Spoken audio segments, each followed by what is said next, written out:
Support for Colorado Today comes from Credit Union of Colorado. With access to over 30,000 ATMs and a mobile app, they're dedicated to offering the services of a big bank with a heart.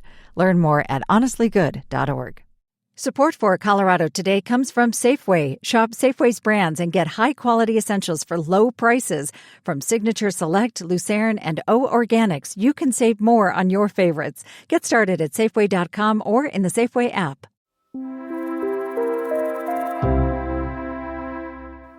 Have you ever been to the Nature and Science Museum in Denver? Well, way under your car, in the parking lot, there was a rare fossil that scientists just discovered. They were drilling for geothermal energy and found a 67-million-year-old dinosaur bone.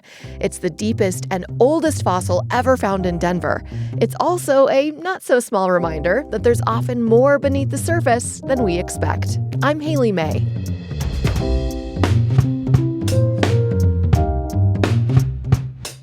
Coming up, with Trump's new tax law in effect, Colorado's lawmakers have to figure out how to rewrite the state budget and if they'll try to make up for cuts to health care. The state simply won't have the resources to make sure people get access to care the way they had expected in the past. Then, a dangerous accident at a city shelter. The hotel had removed all of the balcony railings, so the rooms have sliding glass doors that just open onto a ledge. Who's responsible? Plus, an annual festival for you to check out focused on preserving, amplifying, and celebrating Black arts and culture in Colorado. Our coordinators were challenged with making sure that we showcase the entire story of the Black experience. It's Friday, July 11th. Here's the news in Colorado today. Colorado could lose about $1 billion, yep, that's with a B, because of changes in Trump's new tax law. So this week, lawmakers in the state have been trying to figure out what it means for you and how quickly they will have to make adjustments. CPR public affairs reporter Benta Birkeland is on this story. Benta, from the people you've been talking with, what parts of the tax law are likely to have the most immediate impact on state finances? The provision that temporarily removes federal taxes on tips and overtime pay. Coloradans who get overtime and tips may be excited, but state budgeters are worried. Generally, Colorado does follow the same federal exemptions. So what this means is the state will have less tax money coming in to spend. However, starting in 2027, there is a new law that will still require state taxes on overtime pay. So that's something that recently passed at the State House. So that will be reinstated. And will the immediate financial hit from losing tax revenue on tips and overtime be big enough that lawmakers need to come back early to deal with it, or can it wait for their regular session in January? That is the million-dollar question, no pun intended. We still don't quite know. Governor Jared Polis told me his office is still trying to figure out what this all means and if there are state laws that we would need to change to implement this federal law. Now, many of the changes are tail-ended. Some not even in the next year, some are 2-3 years out, but there will probably be some constellation of things, and that's what we're trying to analyze. We're saying, is there anything that the state would benefit from doing earlier rather than later? A lot of the biggest impacts of the bill, so the cuts to Medicaid and food stamps, won't take effect right away. But what are you hearing about their impact once they do kick in? That's right. Changes to Medicaid kick in at the end of 2026. Some don't begin until 2028 and then ramp up. But basically, Colorado has no way to backfill some of this lost money. You may remember Colorado was already in a tough budget situation even before Trump's tax law passed. Lawmakers were going to have to cut about $700 million from the next budget. So there's no extra money out there. I talked to Shannon Bird, and she's a Democratic representative on the powerful Joint Budget Committee, and this is the group that crafts the state budget. We are not in a position to backfill, so it will be scaling back who can take advantage of Medicaid, just what the program can cover. I expect those will all be things that we'll be talking about because the state simply won't have the resources to invest to make sure people get access to care the way they had expected in the past. This means the state will have to figure out how to shrink both Medicaid and food benefits, possibly by restricting who qualifies or how generous the benefits are. As we mentioned from the beginning, there's still quite a bit in flux here. But overall, between the loss of federal dollars coming in from areas like Medicaid and tax revenue, the state could lose about $1 billion. We are still learning the full impact, though, so that could change a little bit. Speaking of special sessions, if there is one, another thing that might come up is Colorado's AI anti-discrimination law. It was set to take effect early next year, but some Democrats, including Polis, want a delay to make it easier to implement, and they were waiting to see what would happen federally. So what's happening with that now? Originally, the Big Beautiful Bill proposed a 10-year moratorium on state AI regulations. That would have made Colorado's law moot. But ultimately, that was removed from the federal bill. There was a lot of pushback from states across the country, including from Republican leaders. Colorado's law is first of its kind in the nation, and the goal is to prevent algorithmic discrimination in areas like education and hiring, bank loans, just really big decisions over people's lives. The business community, the tech industry, they worry it would stifle innovation. Governor Polis is also worried about that. Consumer advocates think it should stay on track. So this is one to watch because it goes into effect in February, and any implementation delay needs to pass the State House. It would need to happen pretty soon. If we do have a special session, I think this would likely be on the agenda. Okay, Benta, thank you. Thanks so much.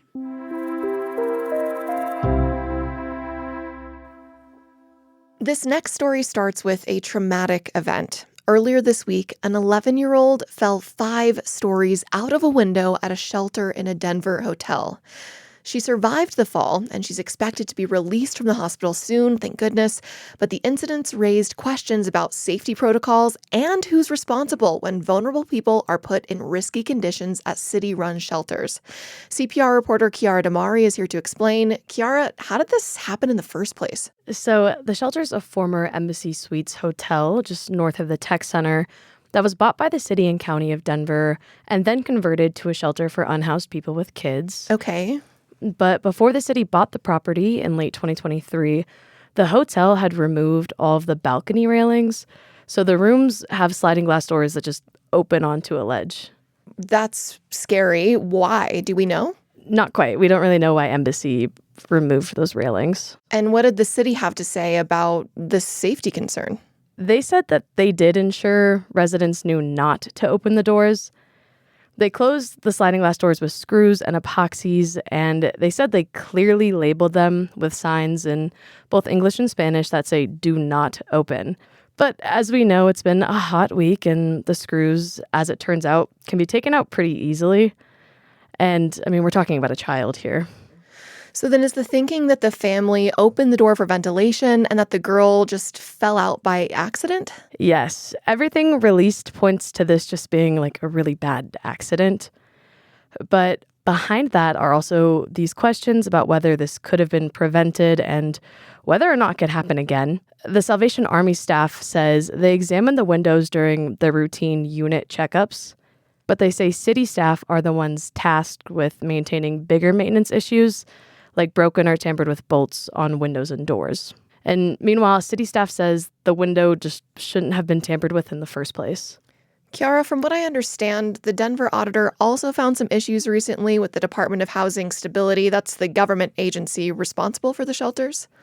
Yeah, so a report from the auditor, Tim O'Brien, found that the department had ineffective systems for monitoring shelter-provided performance, which basically they're poorly organized and it's leading to troubling outcomes for the families staying there. But in this report, O'Brien didn't identify any issues specific to the sliding doors at this shelter. We should note that this isn't the first time something bad has happened at one of these shelters. In March of last year, 2 people were found dead in a DoubleTree hotel that had been converted to a cold weather shelter. And that caused the city to beef up security there, but it's unclear if any other changes actually came from it. So what happens now with this situation? So since the girl fell on Monday, new safety locks have been installed, and they'll allow for ventilation that will only open about 4 inches. The city said it actually started installing them in June, and the work has been expedited after the accident. On the legal side of things, the Salvation Army hasn't released any plans to sue, and neither has the family, but, I mean, those are certainly possibilities. Okay, CPR reporter Kiara Damari, thank you. You're welcome.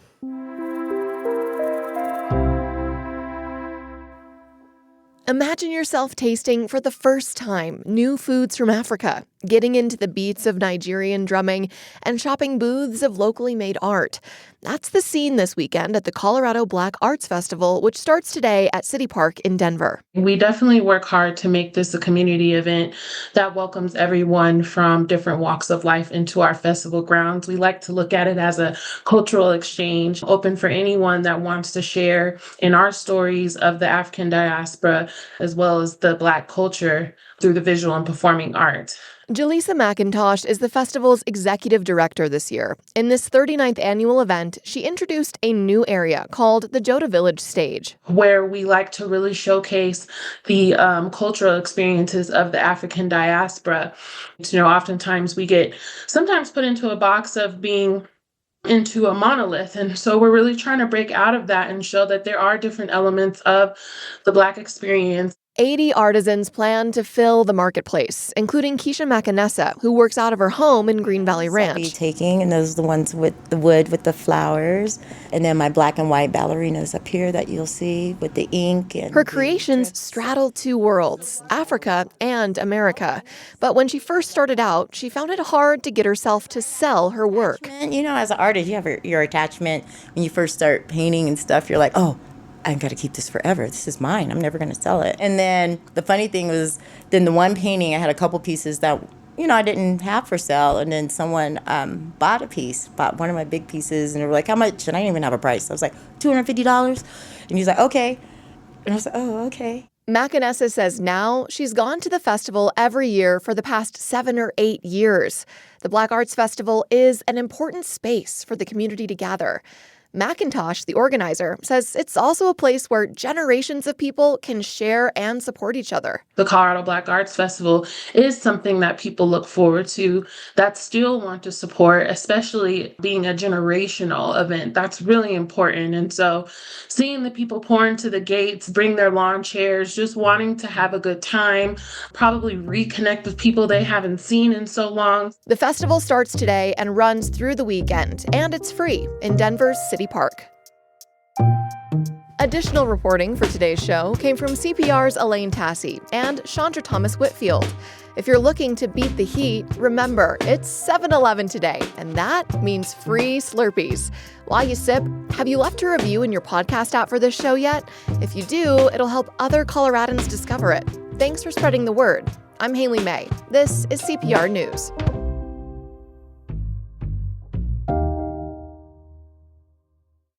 Support for Colorado Today comes from Safeway. Shop online and get $30 off your first online order when you use code SAVE30 at checkout.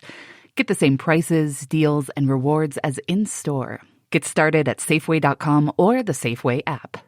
Support for Colorado Today comes from Credit Union of Colorado. With access to over 30,000 ATMs and a mobile app, they're dedicated to offering the services of a big bank with a heart. Learn more at honestlygood.org.